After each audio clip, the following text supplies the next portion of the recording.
The auditorium is sold out. 20,000 people are on their feet, screaming, sweating, completely lost in the music. When the man at the center of the stage suddenly stops, he grabs the microphone stand with both hands. His knees begin to buckle. And then, slowly, painfully, as if the weight of the entire night has finally caught up with him, James Brown sinks to the floor. The band keeps playing. His singers keep singing behind him. But Brown is down now, folded over the microphone, his whole body shaking as though something deep inside him has finally given out. A woman in the front row covers her mouth. A man a few seats away rises from his chair, convinced he is watching someone collapse for real. In a single heartbeat, the mood of the room flips from pure joy to something close to panic. This is the King of Soul, the hardest working man in show business, and he looks like he cannot take one more second. Then a figure in a sharp, tailored suit steps out of the shadows at the side of the stage, carrying a cape. He walks over calmly, almost tenderly, and drapes it over Brown's trembling shoulders, the way you would cover someone who simply cannot go on. He helps the broken man to his feet. He turns him toward the wings. He begins to lead him away from the light. And that is when it happens. James Brown stops walking. He lifts his head. He shrugs the cape off his shoulders and lets it fall to the floor. And he tears himself away from the man trying to save him and races back to the microphone as if his very life depends on reaching it. The crowd absolutely loses its mind. For nearly 50 years, James Brown did a version of this almost every single night he performed. And, for nearly 50 years, the people who watched it asked themselves the same question. Was he really collapsing? Had he really pushed his body past its limit? Or was the most famous moment in his entire show a carefully built illusion, a piece of theater designed to fool thousands of people at once? The answer is stranger and far more beautiful than a simple yes or no, because the truth is that it was a trick, and it was also completely real. And understanding how both of those things can be true at the same time tells you almost everything you need to know about the man they called the Godfather of Soul. But to understand the trick, you first have to understand the man. By the mid-1960s, James Brown had built a reputation that no other performer in America could match. It was not just that he sold records, though he sold plenty of them. It was the show, the live show. People did not simply attend a James Brown concert. They survived it. They talked about it for the rest of their lives. To understand where that intensity came from, you have to go back to the beginning. James Brown was born in 1933 in the deep poverty of the segregated American South. He grew up with almost nothing. As a child, he shined shoes, he swept out stores, he danced on street corners for whatever coins strangers would toss his way. He knew what it was to be hungry, not as an occasional feeling, but as a constant companion. He knew what it was to be looked at, as if he were worth nothing at all. A child who grows up like that learns one of two lessons. Either the world beats the hope out of him, or he decides that he will make the world look at him, whether it wants to or not. James Brown chose the second path, and he never once let go of it. Every ounce of that childhood hunger, every drop of that shame, got poured into a single obsession. To be seen, to be respected, to be, without any argument, the best. Brown demanded perfection from everyone around him. His band members were fined on the spot for a wrong note, for scuffed shoes, for a wrinkle in a uniform. He ran his group with the discipline of a military unit, because he had come up from nothing, from real hunger, from a childhood so poor that failure did not feel like an option. It felt like death. To Brown, a sloppy show was not just bad business. It was a betrayal of everything he had clawed his way out of. And so, every night, He walked onto that stage and gave the audience something that looked less like a concert and more like a man burning himself alive for their entertainment. He was not performing for applause. Not really. He was performing to prove, over and over, that the poor boy everyone had ignored had become someone no one on earth could ignore. And nothing on that stage proved it more completely than the moment he pretended to fall. He danced until his shirt was soaked through. He dropped into splits and snapped back up. He spun, he screamed, he begged, he pleaded. And at the emotional peak of the night, during his signature song, the one built entirely around desperation and longing, he would let his body finally break. That was the cape routine, and it did not appear out of nowhere. The man in the sharp suit, the one who carried the cape, had a name. Danny Ray, and his story is almost as remarkable as Brown's own. Danny Ray was just out of the Army in the early 1960s, hanging around backstage at the Apollo Theater in Harlem, looking for any kind of work in show business. He was not a singer. He was not a musician. But he was sharp, he was dapper, he always looked pulled together, and he was willing to do anything to get a foot in the door. Brown noticed him. He hired him first as a valet, the man who took care of his clothes and kept him looking immaculate. Then, one night in 1962, the announcer, who was supposed to introduce the show, did not turn up. Brown looked at Danny Ray and told him that since he always looked like he had everything together, he should go out there and do it. Ray had never performed a professional show in his life. He was shaking. But he walked out, and he found a voice, and over the years that introduction grew into one of the most electrifying openings in all of music. The build-up, the roll call of hits, the roar of the crowd, all of it ending in those two words screamed into the microphone. James Brown. But Danny Ray's most famous job was not the introduction. It was the cape. The routine started small, and by accident, the way most legendary things do. Back around 1961, in Louisiana, Ray began catching Brown as he came off stage, wrapping him in a big white Turkish towel to keep him warm, because in some of those old venues, you had to step outside to reach the dressing room.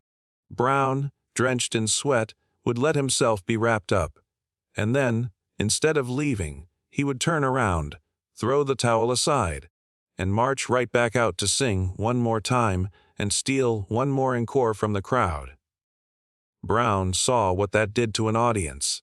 He saw how they reacted to the tease, to the false ending, to the surprise return. And being the showman he was, he took that accidental moment and turned it into art. He had seen something like it before. Brown always said the idea for the cape came from watching a professional wrestler named Gorgeous George on television. Gorgeous George was pure spectacle, all robes and drama and theatrical suffering, and Brown understood instantly that a great performance was not only about the music. It was about the story you told with your body. It was about making people feel something so strong they could not look away. So the towel became a cape, and the cape became a ritual. Here is how it worked, night after night. At the height of his most emotional song, Brown would appear to be so overcome, so consumed by feeling and exhaustion, that he could no longer stand. He would sink to his knees. His singers would gather close, singing the aching refrain, pleading with him not to go.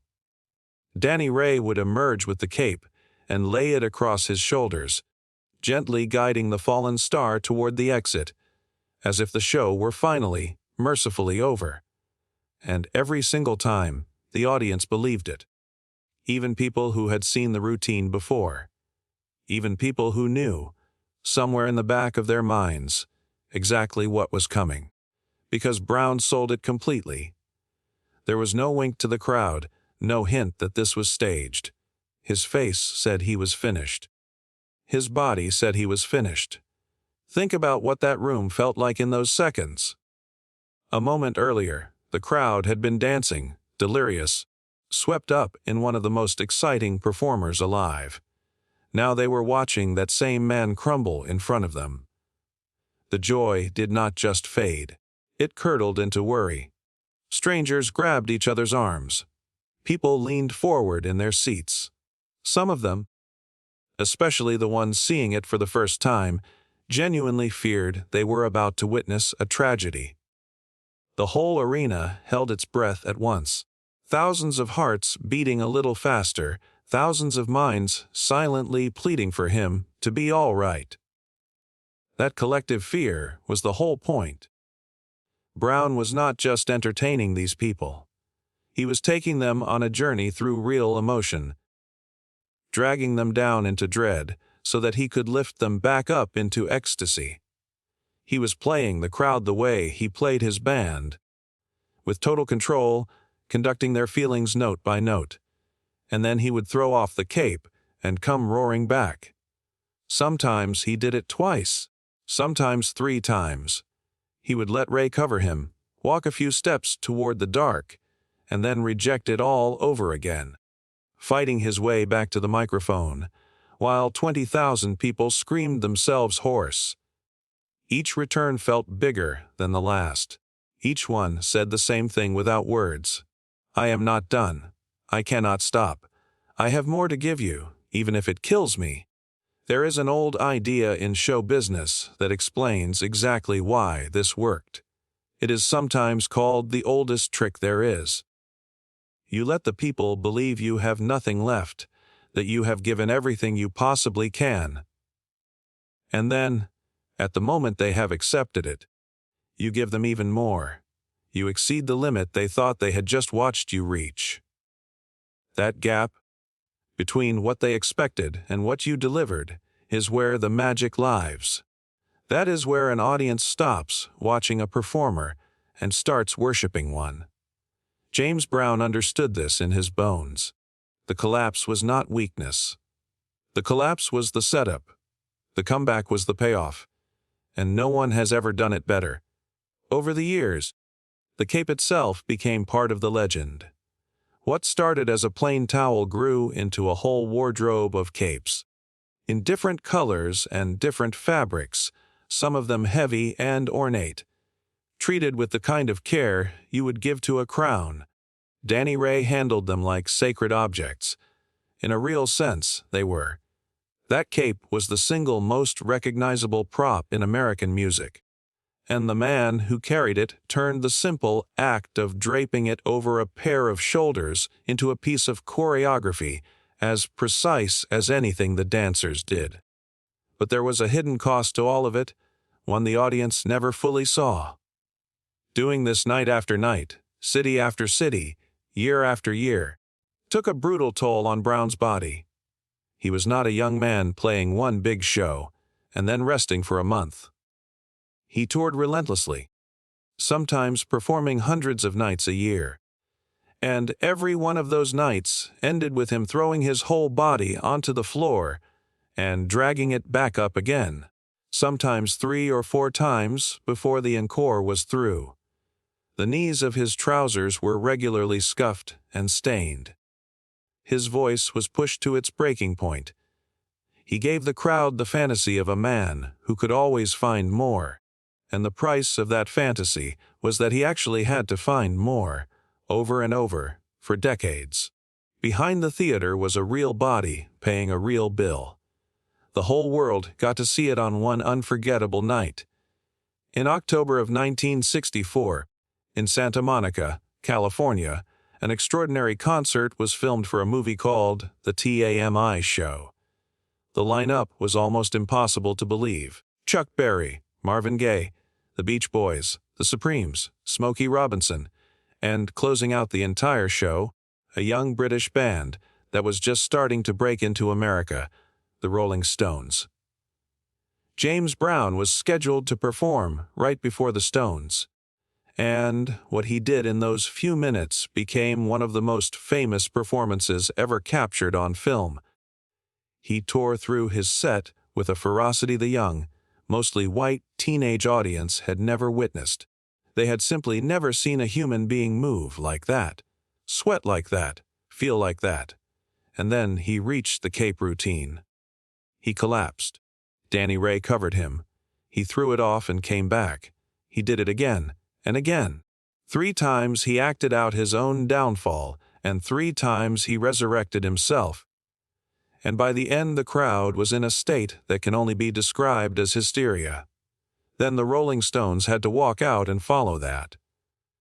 Years later, Keith Richards of the Rolling Stones called agreeing to go on after James Brown the single biggest mistake of their entire career. They were a great band. They gave a strong performance. But nobody follows a man who has just pretended to die and come back to life 3 times in a row. Brown had not just played a concert. He had rewritten what a concert could be. So, was it a trick? Yes. In the most literal sense, absolutely yes. The collapse was staged. The timing was rehearsed. Danny Ray knew his cue. The band knew the routine. Brown was not actually dying, and he was not actually unable to continue. It was theater, borrowed from a wrestler, refined over thousands of nights, performed with total commitment. If a trick means a planned effect designed to make an audience feel something they would not otherwise feel, then the cape routine was one of the greatest tricks in the history of the stage. But here is where the simple answer falls apart. Because the exhaustion was not fake. James Brown genuinely poured everything he had into every show. By the time he reached the cape routine, he had already danced and screamed and dropped into splits and worked his body harder than almost any athlete. The sweat was real. The strain in his voice was real. On the film of some of those performances, you can see that his trousers, spotless at the start, are scuffed and filthy at the knees by the end, from throwing himself onto the floor over and over again. He was not faking being tired. He was performing being tired while actually being tired, which is a far harder and far more honest thing to do. And there was something even deeper underneath it. People who worked with Brown for years described the routine as more than an act. They saw a man who genuinely seemed unable to accept the idea of stopping.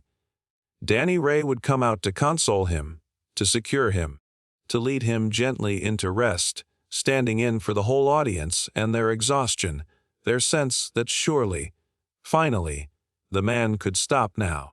And Brown's answer, every single night, was no. I have to give more. It is urgent. I cannot leave these people yet. That refusal was not scripted the way the steps were scripted. It came from something real inside him. It came from the poor child who was told he was nothing, who spent his whole life proving that he was something. Every time he threw off that cape, he was fighting the same fight he had fought since he was a boy shining shoes and dancing for pennies. The fight to not be done. The fight to matter. The fight to give the world so much that it could never look away from him again. So, the honest answer is this. The cape routine was a trick that told the truth. The mechanics were staged, but the meaning was completely real. He was not fooling the audience about how much he had left. He was showing them, in the most dramatic way a human body can, that a person can always find more, that you can be broken and rise anyway. That the moment you think you are finished is exactly the moment to come back stronger. That message landed on far more people than the ones sitting in those auditoriums. Watch almost any great performer who came after James Brown, and you will see the ghost of that cape. The drama, the false endings, the total physical commitment, the idea that a show should feel like an event you barely survived. Michael Jackson studied him obsessively, breaking down his footwork frame by frame, chasing that same feeling of a performer possessed. Prince built his own legend on the same foundation of raw energy and theatrical surprise. Countless others, from soul singers to rock stars to modern pop icons, took the lesson Brown taught with a piece of fabric and a pretend collapse. The lesson that greatness is not just skill, it is the willingness to give everything and then give more. Think about how radical that idea really was. Before Brown, plenty of singers had beautiful voices. Plenty could hold a note or charm a room. But Brown insisted that a performance should cost the performer something visible, something real, that the audience should be able to see the price being paid right there in front of them. He turned a concert into a kind of sacrifice. And once people had experienced that, ordinary shows never felt like enough again. He raised the bar for everyone who followed, and they have been trying to clear it ever since. That is why the Cape routine never got old, even after people had seen it 100 times. It was not really about the surprise. Everyone eventually knew he would come back. It was about the feeling of watching a human being refuse to quit. That feeling never expires. It speaks to something everybody carries inside them. The part of us that has been knocked down and wondered whether we had the strength to stand back up. And Danny Ray carried the Cape for 45 years. Not a singer, not a musician, but one of the most important people in the entire show. The man whose whole job, in a sense, was to try to let James Brown rest and to be beautifully, gloriously refused. When James Brown died on Christmas Day of 2006, that partnership finally ended. But the story has one last moment that says everything.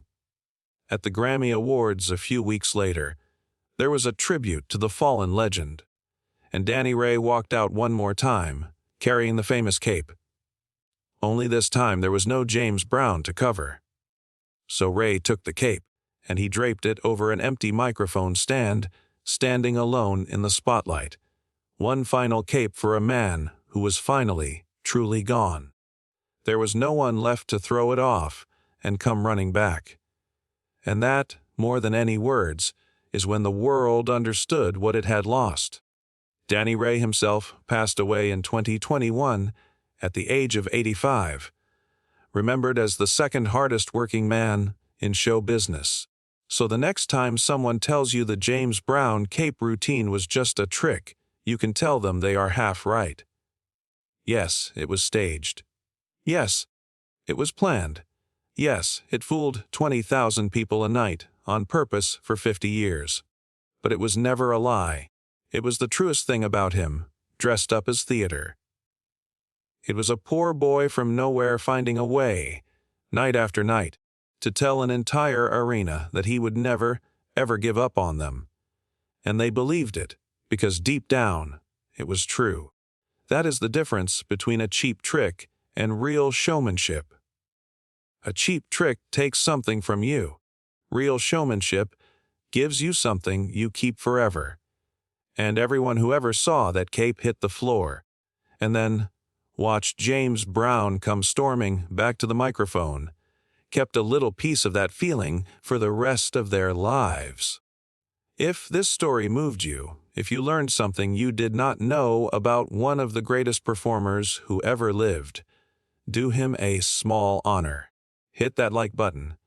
Subscribe for more true stories about the legends who changed music forever. And leave a comment and tell us, have you ever felt like you had nothing left and found a way to come back anyway? We would love to hear about it. And do not forget to ring that notification bell, because the next story we have to tell you is one you will not believe.